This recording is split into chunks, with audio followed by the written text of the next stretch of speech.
This we is just did like the cocktail walk hour, to like right? 5 miles to Trader Joe's, and I was like, "Ooh, gotta like need 3 more bags." Yep. All right. Okay, hold on a second, guys. We're getting on. This is gonna happen. Yeah. What's happening? It's live. It says meeting. Are we live? Meeting live. It says Yeah. We are live. Oh, wow. Hey everyone, welcome to our first Red Talks. That's a catchy name. Yeah, so why don't you guys just introduce yourself, tell us who you are, what role you played in our show, our Rent, a musical that we did in the fall. Can I speak? And just tell us what you've been up to since this whole thing started happening. And also where are you? So let's start with Ryan. Hey, I'm Ryan. I played Mark in Rent. I am right now in Cullowhee, North Carolina, where I'm finishing up school, and that's what I've been doing recently. I've been finishing school. Great, you had a great workshop this weekend. I had a great workshop. The guy that led it was fantastic. He was marvelous. His speech pattern was beautiful. I don't know. It was crazy. and tech savvy. Oh my goodness, no. So tech savvy. Ariella. Hey, I'm Ariella. I played Maureen. I am currently at my apartment in the West Village in New York City. What I've been doing since this all began, I had just coincidentally, I was finishing up my yoga teacher training. So I've been paying a lot of attention to that and trying out some classes on people and working on this business with my friend Lizzie Markson that we've been working on for the past couple of months about kind of like long game artistry and creativity and self-investigation and self-expression. So I've been digging deeper into that, and hopefully when I have more to say about it, I'll say it in a more cohesive public way. Great. Yarissa. Hey, I'm Yarissa. I was Mimi in Rent, and I'm currently in Brooklyn, New York, not leaving my apartment. There's been lots of apartment projects that's been happening around the house. Our guest room looks very nice now. It's a really beautiful, I think it's blue. People say it's gray, you know, that the yellow blue dress, maybe. Hey. The wall? What? The wall? Oh no, this wall's been here. Oh, I thought I was like that wall is blue. No, you come visit when this is all over, and then you'll see what I'm talking about. It's really nice now. It's nicer than my actual bedroom. Yeah, just apartment projects, doing lots of Zoom classes online, and just practicing singing, and you know, trying to stay sane. Yeah. Temar. I'm Temar. I was Collins in Rent. I am in Storrs, Connecticut. I was here doing a production of Little Shop of Horrors as Audrey 2. The production was canceled, unfortunately, but the theater company was very gracious and let me stay in the apartment that they gave me for the production while this whole thing happened because I didn't have anywhere to go. But at the end of the week, I'm going to be going to Ohio. But yeah, that's where I am. Okay, Colin. Hi, my name's Colin. I played Roger, and I am also in New York City. I'm in my apartments in Astoria in Queens. And yeah, the last thing I did was Romeo and Juliet at the Redhouse. And then I came back here, and then it pretty much all happened. But I live with 3 of my best friends from college, so it's kind of like a sitcom. You might see them moving around back there. I just think he walked by without his shirt on. Yeah, I think he was doing some yoga. So in February, I sublet from Colin while in New York while he was doing Romeo and Juliet. So I know those guys, and they always walk around shirtless. But yeah, we Zoom call. I've just been, just reading books, playing video games. One of my roommates and I had a band in college, so we've been playing a lot of guitar and just kind of hanging out. It's Yeah. Well, just you know, looking it's out for each interesting. other. It's interesting, you know, obviously we've been talking about this for I guess it's been five weeks now, 6 weeks now. It's since it all sort of happened. And you know, we were in the middle of doing fences at Redhouse, and we had to shut down. And then we canceled Fun Home. But you know, I just want to, first of all, I want to talk about you know, part of what I thought made Rent so special is its sort of its immediacy to an audience. You know, it was immersive. We were right next to each other, and I just want to get your thoughts. I mean, I'm not to bring this whole thing down, but you know, we have to think in terms of how do we, you know, the future of like what we think our future is going to be as actors and as artists when it's being that close to someone is going to be difficult. You know, we've thought about it. You know, do we take temperatures? Do people wear masks? You know, it could change how we do theater. And maybe this may help us to be creative in finding new ways to do theater. We could enclose everyone in a glass cube. Yeah, but I mean, what are you guys' thoughts about, you know, the few? I mean, I know it's sometimes it's scary to think about, but just and how we move forward.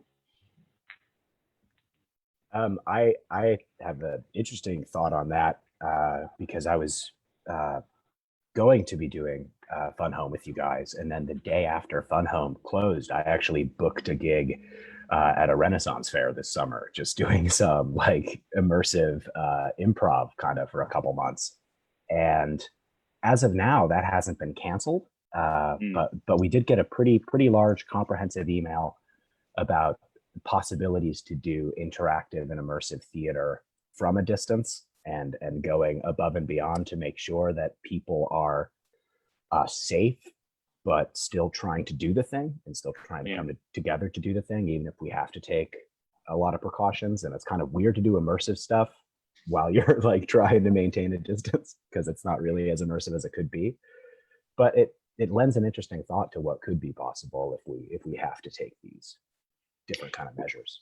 Well, I was thinking a lot about you know, Rent obviously takes place when another virus was you know, sort of sweeping the country and the world. And it's sort of disheartening to hear when they say that, oh, we haven't seen a virus like this since 1918. All we hear is like 1918. And I'm like, do we forget the 700,000 people who had died from HIV and AIDS? Like that, literally, like that's an enormous amount of people that had this virus and still do, like the virus, it's still a thing. So I know we talked a lot about that when we were doing the show. Just get your guys' thoughts about what it was like to do that show and to deal with because I know we talked about it endlessly, but now that we're going through another pandemic and what we sort of went through in that show when I mean there's some eerie parallels, especially when we talked about how the young people who were getting it HIV from needles and from sex and from all those things, but you know, what was it like to do a show like Rent, and how it may, you know, how you may think of that versus today? Well, one thing that I have been thinking about is what would life be like during that period in our age with social media. Because there's a lot of us keeping each other aware of what's going on social media now, and a lot of warnings, you know, like, you know, you scroll through social media now and a lot of people are saying stay at home, you know, and there's sort of a proactive sort of community coming together, trying to combat it. And there wasn't, as far as like a countrywide community coming together to combat AIDS in the same way. So it just makes me wonder what our response would be with the same thing now. Do you know the play The Normal Heart? There's this scene in The Normal Heart where the doctor says to the lead character, I need you to tell gay men to stop having sex. And the character says, I can't do that. That's the only thing that makes us different. And so what I wonder is if Dr. Fauci in a White House press conference in the 80s said to everyone, look, we have to quarantine these 600 gay men, and then gay men stop having sex. I just wonder how would in a social media age, how would that work? Do you know what I mean? Yeah. I think also to add to that, the difference between the corona and HIV/AIDS, it was the stigma that was about the group of people that were attacked by it. Yeah. You know, homophobia was a lot more present in the 90s, and now there's not a marginalized group you can really you can blame for there being an issue with this, you know. Well, it was for a little bit. It was anyone Asian who was getting. Mm-hmm. That's sort of like gone since he stopped using the word Chinese virus. It's kind of gone away a little bit. But they have videos of people accosting the Asian Americans, you know, in grocery stores, blaming them. Mm-hmm. But let's go on a more cheerful subject here. So, what was it? And I'll start with Yarissa. Like, what was it? What was it to perform? Because it's such a unique. It was the first time I'd ever directed a show like that, and it must have been so interesting to do a show that you're literally like 2 feet from someone, and they were so close to you guys. Like, what was it like? Yeah, it's when the chairs, I remember before, like when we were just working in the space and before the chairs were put in, you know, like when we just had the tape, you're like, oh, I can walk here and this is totally fine. And then the chairs come in and you're just like, oh, I have to, like, I'm opening my coat right in front of this person. It makes it, you know, at first I was nervous, but when I did it, it makes it just such a cool, intimate experience for me, and being able to really, really interact with the audience and really like almost bringing them on stage, you know, or like, you know, having them on stage with you and feeling like really, for me, really feeling their energy and their reactions and their responses, you know, you can really feel that. And it makes me as my character just even more invested, I guess, you know, just like it was actually a safer, felt like a really safe and comfortable environment. Like it loved it. And Ryan, what was it like being obviously coming up here? You were an intern. You were from Western Carolina, different part of the country, and you come up to Syracuse, and then right out of the gate, you're like, you know, the lead in this show. I mean, what was that in a professional theater? Like, what was that like? It was really scary. Up until that point, the biggest role I had ever played was Lumiere when you directed it. So like it was a whole new experience getting to play like a large role in the round in a theater. So it was wild. But it was fun, and I feel like I learned so much. And I feel like I just felt like everybody in the cast was so giving, and I felt like the audience was so giving also, which was fantastic. Even though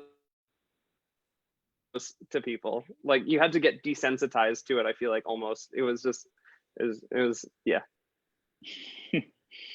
And Ariella. What's up?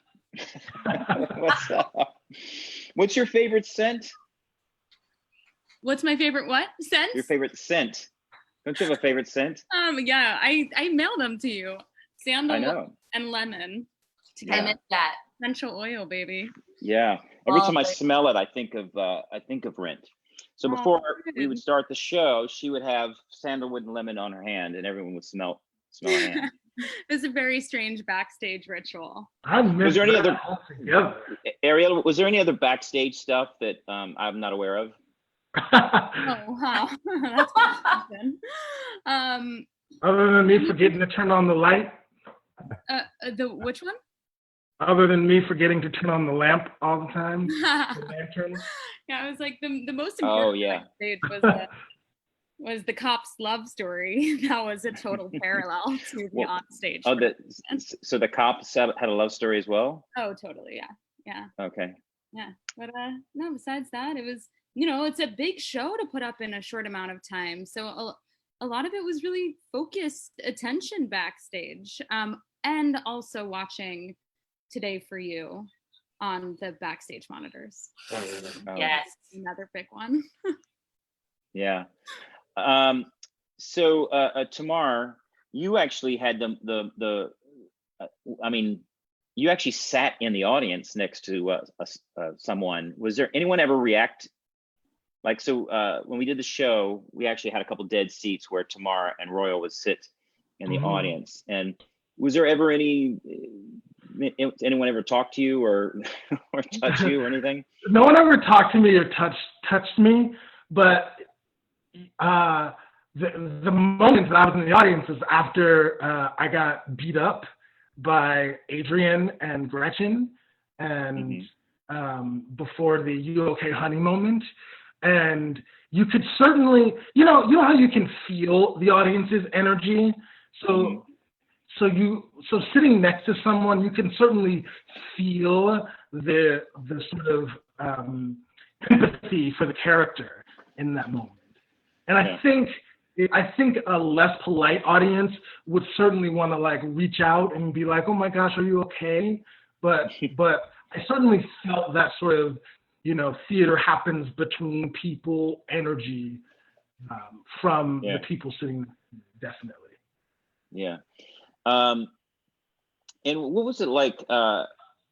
Let's go back to Ariella. What was it like to sing? Like I remember when I saw Rent for the first time, and when they did Take Me or Leave Me, that's when I was like, this show is unbelievable. I mean, that's when I sort of lost it. I was just like, first act, I was like, okay, but then Take Me or Leave Me, I'm like, this is spectacular. What was it? I mean, and that's one of the songs, obviously Seasons of Love, but everyone always talks about that song. What was it like to do that song? Because that was the song that you auditioned with. Yeah. You made a great video. It's funny, I thought about posting the video to the Instagram page when I was taking over because I didn't know if people would be interested in it.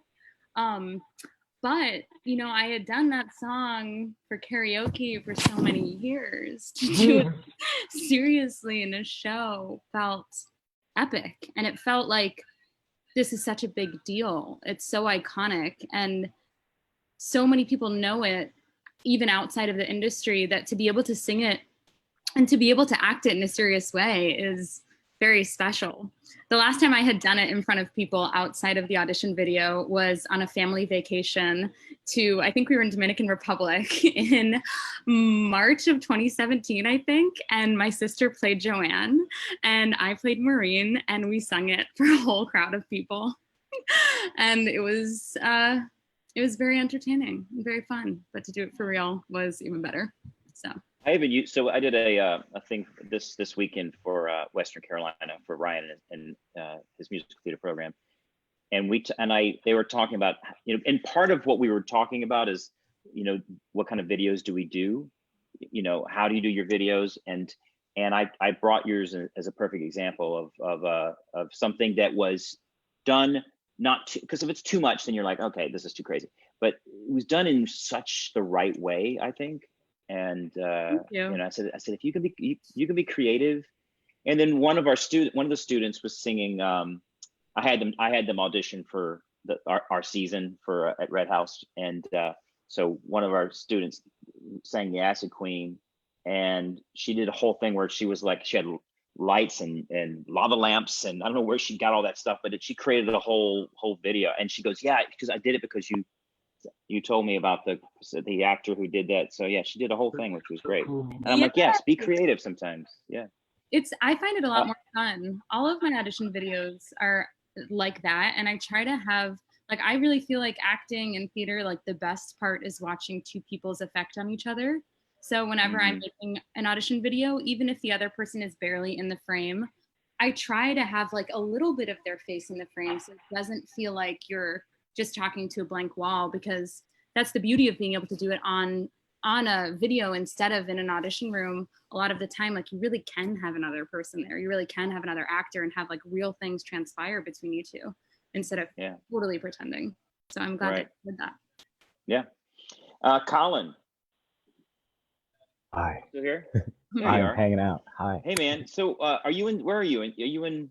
I'm in New York City. York. I'm in Queens. What's it? You grew up in Syracuse, right? I did.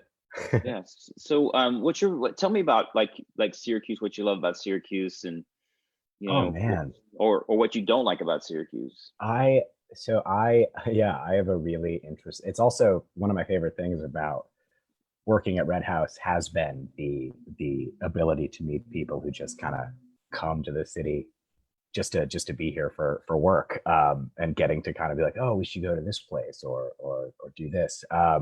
I love Syracuse. I think it has a lot of character. I think, having grown up there all my life, I feel like I know a lot of people around. So, most of them aren't my age anymore. That's an interesting thing too. Most of my friends from high school have kind of moved out and have kind of gone on their own. And so have I. I'm down here. But when I am back home, it's more like I see adults that I know, which is always like an interesting kind of thing, and that's part of the social scene too. But yeah, I think it's really interesting what that city can kind of bring together and what it can make happen, and where people really put their intention into. There was Jazz Fest, Blues Fest. There's all these different things going on that people really kind of they get behind, and I really like that about the city. And I feel like the Redhouse has had in the past, since you've kind of started there too. I think the Redhouse in the past couple of years, I've noticed a lot of people kind of rallying behind it more so than I'd ever noticed in the past. Yeah. Seems like a lot of people sort of care about that theater, and have cared about it in the past. Yeah. Even before I got there, people have a real loyalty to it. So yeah, it's kind of a great theater. Yeah, it is. And, everyone's sort of working really hard right now to sort of figure out, what our next steps are. We're all sort of working together to figure it out. You're in town. Yes. Oh, yeah. Yes. So one thing I thought was like, okay, so we don't quite know what the next season is going to be yet. So, because things are in flux and we haven't finished Fences and we haven't finished Gone Home, and we want to try to incorporate those at some point. So, so we have to sort of rework next season, and we're still in the works of doing that. But then I thought, well, what could we do to open our 21-22 season? And then I realized that that's the 20th anniversary of Urinetown. It's also the 20th anniversary of the 9/11 attacks, because that we opened a week after the 9/11. So I was like, this is the perfect show for us to do. And we're gonna do it. We're gonna do it in the round. And 21-22. I think it's really cool you announced that. It felt like a gift when everything feels so uncertain. It feels it feels safe, and maybe, for better or for worse, that maybe theater can be back and thriving by that time. Like, everyone's has to be so flexible in this 2020-2021 season that it is nice to be like, okay, you know what? Let's just keep moving forward. This is like a beacon of something we can look forward to. It felt very generous to share that and to announce it. Yeah. Thank you. Yeah, we definitely wanted to. That's one of the reasons why we wanted to announce it now. We wanted to sit there and say that, there's hope for the future. I believe there's hope for the future. Urinetown to me represents a time when we opened right after 9/11, and we didn't know what was going to happen to theater. We thought theater was over. We didn't think anyone would ever come back to theater because they'd be afraid of terrorist attacks. So, we got through that, and so we feel like it's similar. And Broadway was better than ever before all this happened, and we'll just have to figure out how to get back. But we will. I know we will. Well, so what is? I want to go down the line. Like, what is your favorite show of all time? And what's your favorite show of all time? And then what's your dream role? What's what was that second question? What's your dream role? Like, they can be the same, or they don't have to be the same. Like what's the favorite show you've ever seen? Like, for me, I would say the favorite show I've ever seen live was Once on Broadway. It's a great. Oh. My man cried for weeks after. Man cried for a long time. Like that to me was like, just yeah. It's just crying. This is right. No, man crying is like, I'm not going to let people know that I'm crying, as opposed. You're like, So you have this really, as opposed to just giving over and just crying, like you're just working so hard not to cry because you feel. I feel Starts to come foolish. out from other parts of your face. right? Yes, yeah. Have that single Like tear come down. Mm. I don't know why. No, because you're taught, like I was taught, I just felt like as a kid, you're like, men don't cry, which is the stupidest thing ever. That's so stupid. Yeah. So I still ingrained in me that I'm not supposed to cry. Oh. Which is That's funny so because you kind of cry at. Yeah, you cry a lot. Hunter cried know, at the first rehearsal. I cried the first rehearsal. Yeah. And the thing is, I never do that. And all of a sudden I got in there and then I was like, I started talking about the AIDS crisis and going through it. And I just was like, started weeping. And then I just couldn't stop. Anytime I talked about the show, I would just like start crying. Yeah, The it was walls, like, the not- walls not went even not the down. like end me at of all. the first rehearsal, like the first circle, like the introduction circle. Already said their name. Yeah, but it's one of those things you don't think is going to happen. Like you just like, all right, first day of, and then just. Beautiful. Yeah. It brought the walls so yeah. down. We knew. So We could go tell me from about there. your first your favorite show and what role you'd want to play. Let's start with I'm going to go down Ryan first. Okay. So my favorite show ever. I love Hedwig and the Angry Inch, and I think that would be my dream role. Yeah. It is. I love the perspective on identity in it. I think it's very interesting, and it's just a person like almost lamenting the entire time, but in a comedic stand-up type of way. And I love the music. I love punk music. But oddly enough, my favorite show that I've ever seen is Sound of Music, and I hate Sound of Music. But it was such an amazing performance, and I saw the tour in 2016, and I don't know, I was just like, whoa, frick! I almost said another word. Ariella. Okay, I think my dream role is Jenna in Waitress in the moment. Though I'm very interested in making traditionally heteronormative musical theater couples queer. So any production really, I get a lot more interested in if whoever I'm cast opposite is a woman or a trans person.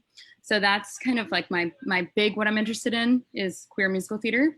And my favorite show I've ever seen, it's like, it feels weird. Like it is Spring Awakening or Next to Normal, which is like, I saw them when I was so young, but I think there was something about the time that I saw them when it hit me that it was like so strong that I love things I see now, but I still hold that as like the holy grail. Wow.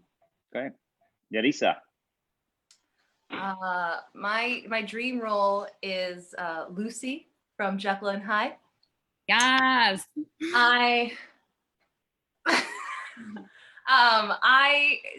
Theater was introduced to me like my mom loved going to theater, and I just love that character so much and everything that she goes through, and obviously the music just is so feeding or like filling for me. Like I'm just thinking in my head like the pulsing of it, and I just feel like my heart flutters when I hear that soundtrack. And my show that is Smokey Joe's Cafe. I mean, it's so much fun, and that was my first show actually ever that my mom took me to, and I remember sitting there, and I swear to this day, like I swear like they winked at me and like pointed at me, but they're like singing to everybody on stage, but I'm like, that was for me, and this is what I'm doing for the rest of my life. and since then, I love it. It's just such a great musical. I love it. I saw Michael Jackson in concert, and I thought he pointed at me too. He No, did. I was in the fourth row. I was on the side. I was in the fourth row in the bad tour, and he came by and he did like a like a little this thing, and he pointed, and I was convinced that he pointed. I was like, that was for me. I knew it because I said Mike, and he was yeah.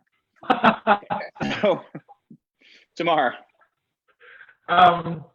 So my favorite show of all time is Angels in America. Yes. I think it's perfect. So so my bucket list of roles to play, I've actually really gotten to do a lot of them, and Collins was like the big main one. And I was like, oh man, I'm too old to do it too, and no one's gonna cast me. And I so luckily got to do this production. So Collins was really like at the top of the list for a really long time. If for new shows, I think in a few years I would love to do Hermes and Hadestown, because it's just a great role, and I love the show, and Andre DeShields is like one of my heroes. I've been directing a lot more lately, so my dream directing thing is to do The Nomart, which I mentioned earlier. But that's my dream show to direct. We should talk about the Angels. Yes. Colin.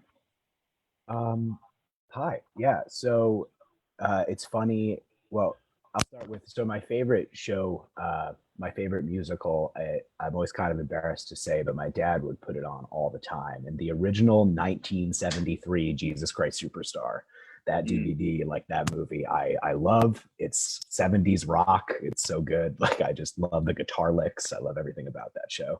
And I'd love to play anyone in that if I could vocally pull it off. But it's funny you mentioned it, because one of my dream roles, not counting Shakespeare or straight plays or anything like that, would be the guy from Once. Yeah. And we were talking about videos. Ariella and I have a nice video where it shows off the whole connecting with other people thing. We did Falling Slowly as like a audition piece. And I would love to be in that show at some point in my life, just to play guitar and be kind of Irish. And that sounds kind of Irish.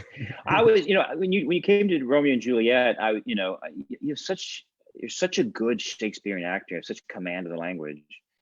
So it was great to see you do, something like Rent, but then have you come back and do something like R&J, because like I said, that we found that space is a difficult space without mics. Right. In Theater 1, it was the first time we put it in the thrust as opposed to the round. And the sound was difficult, but you had such a commanding presence. I've always heard everything. With Shakespeare, you wanna get it to the back of the house. So that's just what I try to focus on. But with Shakespeare, I'd love to do Richard III sometime. There's an obscure one, but just evil. All right, I like that. 21. You're in Town, Richard III. Okay, so now we know what our season's going to be. It's going to be Hedwig. It's going to be Sound of Music. It's going to be The Normal Heart. Yarissa, what was yours again? Jekyll and Hyde. Jekyll and Hyde. That's the 2021, 22, or 22, 23. Oh God, can you even saying 22, 23 is so crazy. Let me know what you need from me. Handing music. I got you. Well, I mean, we were in the midst of, the crazy thing is we were all in the midst of, Temar and I were in New York auditioning for the season. And, that one day tomorrow, and that was March 2nd and 3rd were those dates, I believe. Yeah. And which is not, it was only a couple of weeks before this whole thing sort of happened. And we were at Pearl Studios, which was just jam packed. They had the national tour of Hairspray. That day was like, the Pro Studios was insane. Where they all got 4 bars. They're like, 4 bars. Yeah. That's changed. When you asked Hunter earlier about how this will change our industry or what will happen, I haven't really thought about it changing what theater as a medium is. I do think of theater as a real in-person connecting, transpiring, energetic share. And I'm not super interested in that really shifting as far as like what we consider the theater to be. The popping up of new mediums feels exciting, but theater, I'm fine with keeping it like a sacred, like what it has been. But as far as the auditioning systems and things, how we get to the theaters, I'm very open to having a whole system combust at this time so that we have to figure out a more humane way to see people. I think that, to be honest with you, I think there's going to be some real change, you know, in that, because I think you're right. I don't think when we went that day and there was people were wound around the block, and the fourth floor was, they weren't letting anyone on the fourth floor because it was so full of people. Mm-hmm. And yeah, there's got to be a better way of doing all that, and hopefully this will force people into you know, making it better. I mean, there'd be some good. I mean, in a lot of ways, it's forcing everyone to look at all the. I sometimes feel like in life we go by so fast and we're like plugging holes. We're not taking the time to stop and fix the problem sometimes. And I'm hoping this is a chance for. And I'm just speaking. You know, I'm not saying this is. I'm saying this is a good. What has happened is a good thing at all. And I would never. And I would, if I had to go back, I would never want this to happen. But now that it has happened, how does our industry fix the problems that we have moving forward? So this is an opportunity for us to do so. It's forcing us to do so, yeah. You know, on both sides, acting and producing. So Ryan, you're a senior. Yes, I am. Yes. I mean, pandemic aside, how does it feel to, like, you know, go into as a graduating senior, going into becoming a professional actor? I mean, it's super exciting, you know.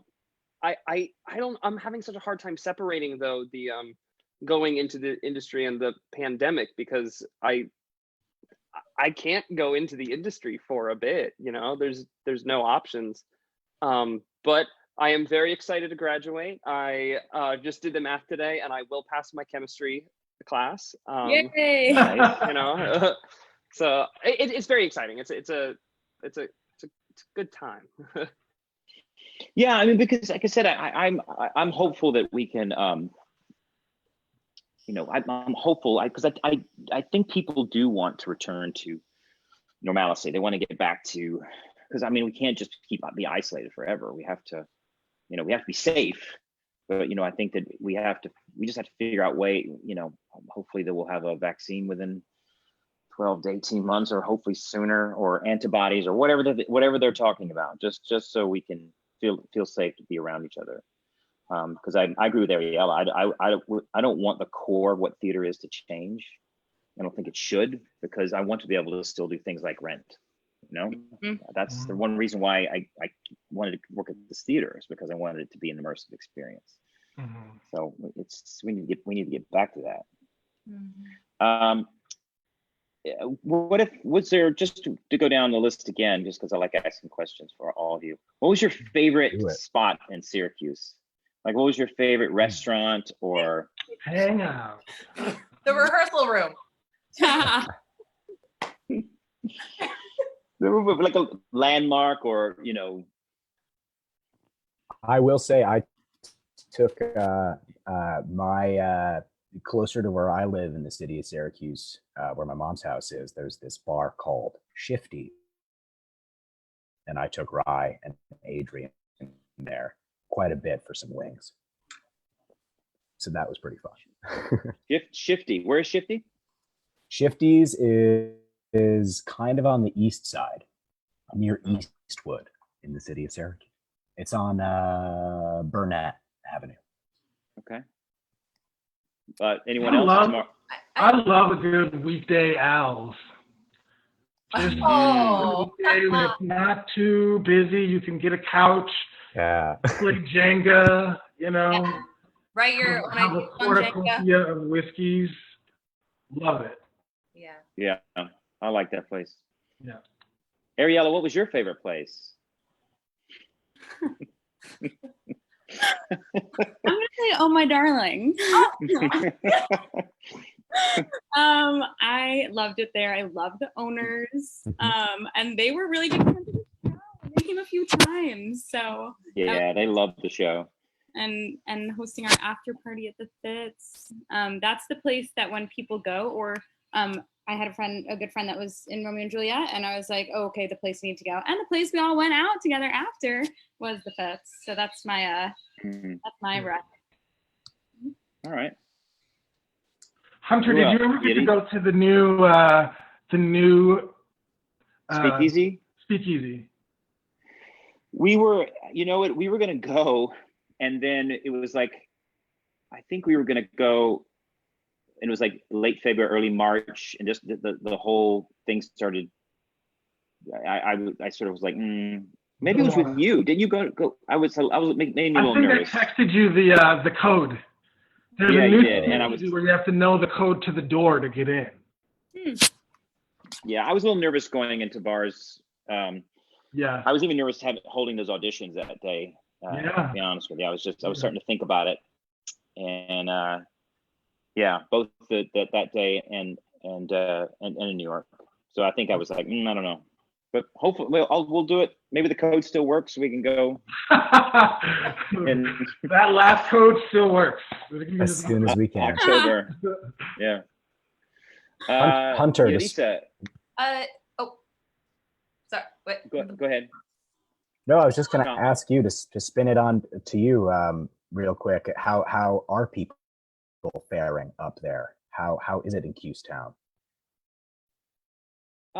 You know, I have to say it's a different experience here than it is in New York. You know, we live in both New York and Syracuse. Jen's been up here. I got her out of the city as soon as possible. She got on a plane, I think literally like on the 15th or something. And, you know, we were a little concerned just because she'd been in New York City. And then once we got past the 2-week mark, we're like, okay, she didn't catch anything in the city. And so we felt good. It was very scary at first, but now it doesn't feel really any different here. Like I know it feels really intense in New York right now. Yeah. But it's sort of, you know, like I went out yesterday to Target, and you know everyone has to wear a mask, so everyone's walking around with masks on, and it doesn't have the same sort of like when I talk to people in New York in the city, people are really scared. They're scared to go out. They're scared. I talked to someone. My friend Nikki Moody, who's our costume designer, she's on Long Island, which is like one of the hardest hit places, and she says it's very scary out there, and a lot of people in her neighborhood. You know, there's only 500 cases total in Syracuse, and we've had 12 deaths, unfortunately, and we've had I think it's 26 in the hospital. So it's per the population, it's a very small number. But the good thing is everyone seems to be taking it seriously.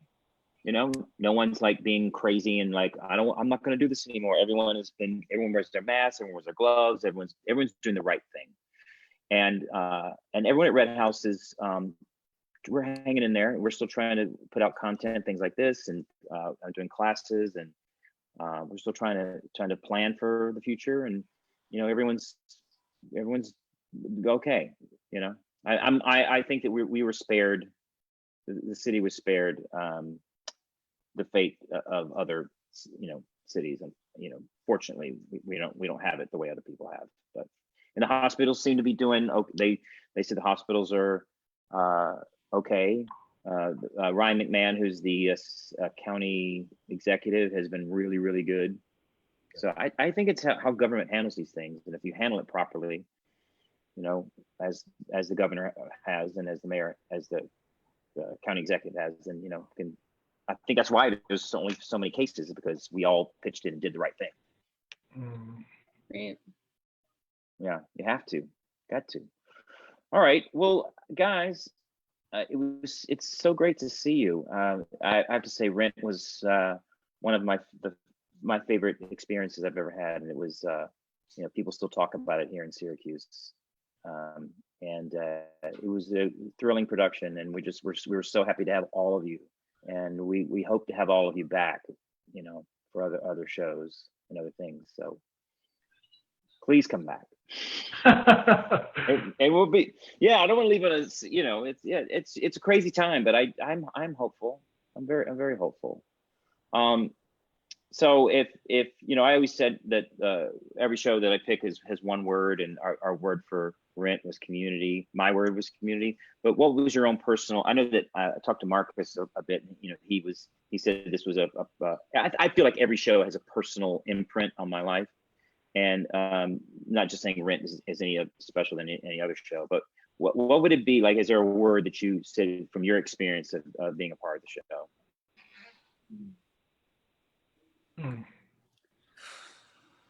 That was a really hard question. Well, I know. Community is such a good one because it really is, like, it says what I want it to say. Like, if I were to say it another way, it would be like support.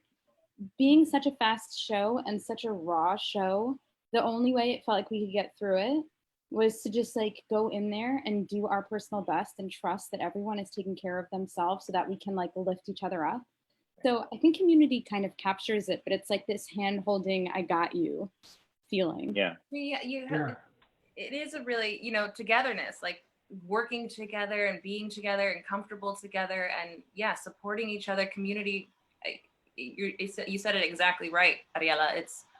It's the perfect word for what we, you know, went through together to create together, and we trusted each other to, you know, to push each other and these boundaries but like to feel safe together on stage. And, you know, it's so you're playing off of each other all the time, and it's so much trust. And it was just so awesome to have such a wonderful cast to really, you know, go to those places when you needed to be emotional or you needed to be joyful, and you knew that, you know, your fellow cast member is going to be there with you on that journey and wants to go on that journey with you. And to you know, it's such an important important story. Hey, I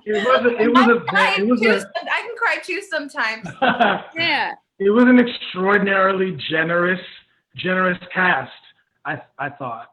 And just to piggyback off of what Yarissa was saying, it's because it doesn't always happen. Everybody allowed the other actors' performances to happen. Do you know what I mean?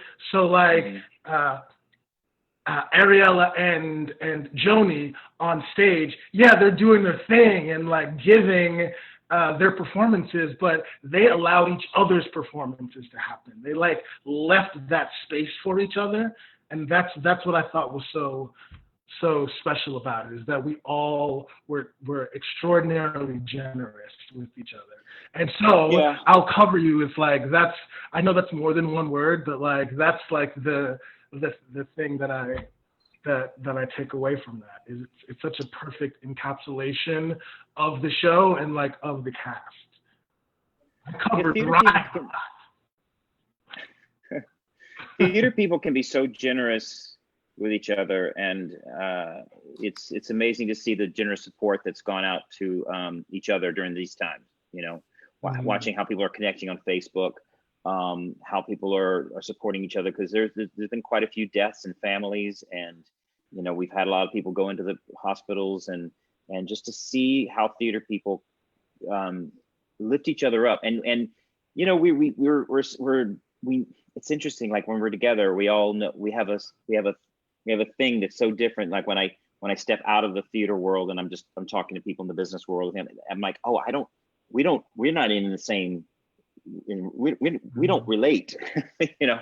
But theater people we're like a tribe of, and we're there. We lift each other up, and you know, it's so from being an actor such a long time, and then being a director, and then seeing from the outside, watching how casts can just emotionally connect in such a really cohesive and wonderful way. It's genuine. It's not fake. It's just, you know, I'll never forget the closing performance when Angel died, and it was just like this. All of you guys were just so emotionally wrapped up into, and Royal couldn't even, you know, couldn't keep it together. He couldn't finish singing, And that was, that's a show that we only did for we did 10 performances of it, but Crazy. it was sort Can of we do sort of a like joy 10 to more watch. plus like 50? Man, we could have run another. Oh my God, we could have kept running. By the way, I meant to say this earlier, I really loved the round, like it being in the round. I loved that as a challenge, and like just also really having, our north, south, east, west, and just having that freedom to go that way. If I need to go south and but there's another audience member there for me to react to and to like give what I'm giving. It's not like I turn my back now and like I have to turn back around. It was one of my favorite things about it. The space really fostered connectivity with the energy, and that's like connection would be my word, because it's not even so much like obviously the what we felt, but even as an actor, just looking from the technical side of the craft, like that space, if there wasn't someone to connect to within the cast immediately, there was someone right there. And so it was just fostering a kind of building of energy. And I think back to one of the days, I think we were blocking Happy New Year, and Hunter, you just threw out vectors. And for if non-acting people are watching, vectors are an acting tool, a theatrical theory. But really, like once you said those words, that was where my mind kind of went, and just engaging with the space in a way where you'd notice every single thing that came on, what direction they went into, and knowing how to maneuver kind of around that and how the space worked. I mean, that fostered such a level of connectivity without even having to try. So the round was just like the coolest thing. Yeah, I wish we could do everything in the round. Loved the round.